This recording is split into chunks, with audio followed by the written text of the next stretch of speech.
welcome back to my channel. Kali ini aku mau bahas tentang tablo semantik. Tapi video kali ini berbeda karena aku nggak bahas sendiri, tapi bareng teman-teman aku. Hai. Kami dari kelompok 2 ingin menjelaskan tentang tablo semantik. Nah, lanjut ke pembahasannya. Oke, kita akan membahas tentang tablo semantik. Pertama-tama kita harus tahu apa itu tablo semantik, lalu kedua, aturan tablo semantik, ketiga, heuristik pembuatan tablo, yang keempat, contoh soalnya, dan selanjutnya kita akan bahas kesimpulannya dari tablo semantik itu apa. Nah, yang akan menjelaskan apa itu tablo semantik, saya lempar ke teman saya. Oke, di sini saya akan menjelaskan apa itu tablo semantik. Jadi, tablo semantik itu adalah cara membuktikan kebenaran suatu pernyataan logika dengan membuat pohon kebenaran. Mengetahui logika tersebut benar valid atau tidak valid. Kalau misalnya dia valid, jika cabang tablo tertutup, maka disimpulkan bahwa argumen itu valid. Dan kalau misalnya tidak valid, itu jika cabang tablo terbuka, maka disimpulkan bahwa argumen tidak valid. Oke, selanjutnya di sini saya akan menjelaskan beberapa aturan tablo semantik. Jadi aturan satunya itu A konjungsi B. Dia tuh memiliki satu cabang karena A konjungsi B ini harus nilainya tuh keduanya tuh harus sama gitu, nggak boleh yang ada beda satu. Maka dia tuh cuma memiliki satu cabang. Oke, yang kedua tuh A disjungsi B. A disjungsi B ini bisa memiliki dua cabang karena kalau disjungsi tuh benar jika salah jika keduanya salah. Jadi kalau misalnya itu salah satu aja tuh dia tetap benar nilainya. Yang poin ketiga, A implikasi B. Di A implikasi B ini dia salah jika hanya A-nya itu bernilai benar dan B bernilai salah. Jadi di sini tuh dia punya dua cabang, negasi A dan B karena dia ini yang bernilai benarnya. Oke, untuk poin keempat tuh A biimplikasi B. Dia tuh memiliki dua cabang. Karena aturan biimplikasi tuh dia bernilai benar jika kedua nilainya tuh sama. Kayak A konjungsi B. Di sini nilainya sama gitu loh, setara gitu. Dan negasi A konjungsi negasi B.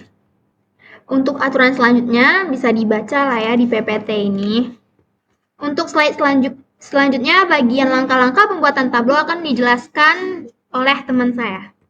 Baik, saya di sini akan melanjutkan materi tentang heuristik pembuatan tablo.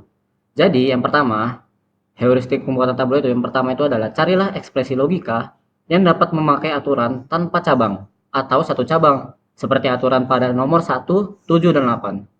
Dan yang kedua adalah carilah ekspresi logika yang isinya mempunyai bentuk yang tablonya tertutup. Misalnya, A dengan negasinya agar cabang tablo tertutup dan tidak dapat dikembangkan lagi.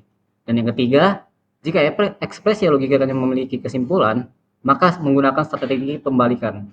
Ekspresi kesimpulan pada logika tersebut dinegasikan. Baik, untuk materi selanjutnya akan dilanjutkan oleh teman saya. Nah, di sini saya akan membacakan contoh soalnya. Jika Dita bekerja keras, maka ia mendapatkan promosi. Jika ia tidak bekerja keras, maka ia akan mencari pekerjaan baru. Dengan demikian, Dita mendapatkan promosi atau pekerjaan baru. Nah, penyelesaiannya, Dita bekerja keras. Q-nya, Dita mendapatkan promosi. R-nya, Dita mencari pekerjaan baru. Premis satunya, P implikasi Q. Premis 2-nya, negasi P implikasi R, dan kesimpulannya Q disfungsi R. Penyusunannya menjadi deretan untuk dibuat tablo dengan menegasikan kesimpulan menjadi negasi Q disjungsi R, sehingga penulisan di atas menjadi P implikasi Q, negasi P implikasi R, dan negasi Q disjungsi R. Nah, mari kita menjalankannya. Nah, langkah pertama untuk mengerjakan tablo semantik itu kan sudah dijelaskan oleh teman saya Marcelo, yaitu mencari dahulu ekspresi logika yang memiliki satu cabang. Nah, itu adalah aturan nomor 3, yang negasi Q disjungsi R. Karena kan dia memiliki satu cabang, yaitu negasi Q dan negasi R. Itu dia aturan 7 pada kesimpulan nomor 3. Terus ke bawahnya lagi kita akan mengerjakan soal yang selanjutnya. Kita mencari yang mudahnya dulu ya guys. Yang mudah untuk dicabangkan. P implikasi Q. Aturan 3 pada premis 1.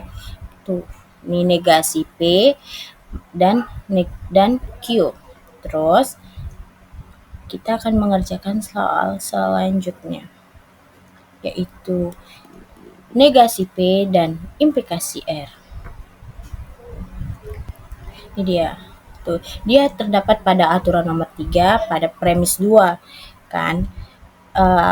Aturan 3 pada premis 2 itu tertutup. Kenapa tertutup? Karena negasi jumpa negasi. Kan negasinya kan double negasi. Maka kalau double negasi, P-nya ini akan turun 1. P aslinya itu akan turun 1. Makanya dia tertutup di antara dua premis ini. Nah, kesimpulannya, karena seluruh tablo tertutup berarti terjadi ketindakan konsistenan di seluruh argumen karena operasi strategis membalikan argumen tersebut, maka argumen tersebut menjadi valid. Baik, di sini kita akan melanjutkan contoh soal yang kedua. Kondisinya adalah jika hari ini ada promo, maka harga kue akan murah. Jika harga kue murah, maka banyak pelanggan yang datang. Suatu hari, pemilik toko melihat bahwa tidak banyak pelanggan yang datang, dan hari ini tidak ada promo. Pemilik toko menyimpulkan bahwa ada masalah dengan kualitas kue atau pelayanan yang buruk. Nah, untuk hari ini ada promo itu diibaratkan P, harga kue murah itu diibaratkan dengan M, dan L yaitu banyak pelanggan yang datang, K yaitu ada masalah dengan kualitas kue, dan yang terakhir B itu pelayanannya buruk. Jadi kita buat premis 1 yaitu jika P maka M, yaitu P implikasi M, kemudian premis yang kedua M implikasi L, dan premis yang ketiga atau kondisi yang sedang terjadi yaitu negasi L dan negasi P. Kesimpulannya adalah K disjungsi B. Oke. Kita menyusunnya menjadi deretan untuk dibuat tablo dengan menegasikan kesimpulan menjadi negasi K atau B sehingga penulisan di atas menjadi P implikasi M, M implikasi L, negasi L konjungsi negasi P, dan negasi K disjungsi B. Selanjutnya, pengerjaannya kita pilih yang pertama yaitu yang tidak, kita pilih dari setiap bagian yang tidak memiliki cabang atau hanya satu cabang turunan, yaitu terdapat pada negasi. Jadi pada setiap bagian yang hanya memiliki satu cabang itu ada pada kesimpulan, yaitu negasi Q atau R. Dia memiliki satu cabang itu dengan mengikuti aturan 7 yang diterapkan pada kesimpulan. Setelah kesimpulan dieksekusi, selanjutnya kita pakai premis 3, yaitu negasi L dan negasi P.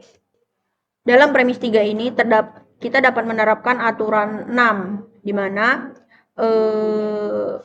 pada implikasi yang sebelah kiri akan selalu dinegasikan dan yang sebelah kanan itu tetap atau memiliki nilai aslinya. Di mana di sini kita menulis negasi P dan M.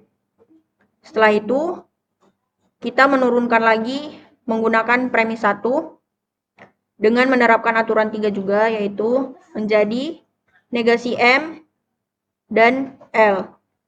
Itu aturan 3. Kemudian selanjutnya ada aturan 3 pada premis 2. Itu hasilnya sama. Jadi